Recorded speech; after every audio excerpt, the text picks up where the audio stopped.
Hi! இன்னைக்கு ஒரு mini vlog பார்த்துடலாமா? இந்த 1 வீக்கா வந்து சுகர் எதுவுமே எடுத்துக்க கூடாதுன்னு சொல்லிட்டு சுகர் கட் வந்து கரெக்ட்டா ஃபாலோ பண்ணிட்டுருந்தேன். லாஸ்ட் வீக் வெந்தய களி சாப்பிடும்போது நெறைய கருப்பட்டி, நல்லெண்ணெய்லாம் சேர்த்து சாப்பிட்டோம். ஸோ இந்த வீக் வந்து நான் எந்த சுகருமே எடுத்துக்கல.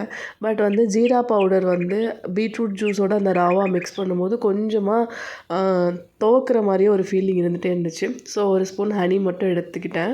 அதுக்கப்புறமேல் வந்து இன்னைக்கு ஒரே பிங்க் டேவா இருக்குல்ல, பீட்ரூட் கலரா இருக்குல்ல. ஸோ பீட்ரூட் ஜூஸ் போடும்போது அந்த பீட்ரூட்டோட பல்ப் எடுத்து கொஞ்சமாக கடலை மாவு மிக்ஸ் பண்ணி அதை ஃபேஸ் பேக் போட்டுக்கிட்டேன். அதுக்கப்புறமேல் வந்து லஞ்சுக்கு வந்து கிட்ஸுக்கு வந்து தக்காளி சாதம், சோயா சங்க்ஸ் பண்ணியிருந்தேன். ஸோ பிரேக்ஃபாஸ்ட்டும் இல்லாமல் லஞ்சும் இல்லாமல் பிரஞ்ச் மாதிரி எடுத்துக்கிட்டேன். ஈவினிங் கிட்ஸுக்கு வந்து என்ன ஸ்நாக்ஸ் பண்ணுறதுன்னு யோசிச்சுட்டே இருந்தேன். 2 டேஸ்க்கு முன்னாடி சண்டேல வந்து எனக்கு சமோசா சாப்பிட்ணுன்னு கேட்டுகிட்டே இருந்தாங்க. ஸோ கிரேவிங்ஸ் வந்துருச்சு போல் அவங்களுக்கு. மேக்ஸிமம் கடையில் வாங்க மாட்டேன். ஸோ வீட்லேயே பண்ணலான்ட்டு பண்ணேன். இந்த சமோசா மேக்கர் வந்து நான் வந்து மீஷோவில் தான் வாங்கியிருந்தேன். பட் சொல்லிக்கிற அளவுக்கு அவ்வளோ பெர்ஃபெக்ட்டாக எனக்கு வரல. அதனால தான் நான் உங்களுக்கு வீடியோ போடலை. நைட் வந்து இடியாப்பம் சாப்பிட்ணும் போல் இருந்துச்சு. பட் ஆனால் பச்சரிசி மாவு வீட்டில் தீர்ந்து போச்சு.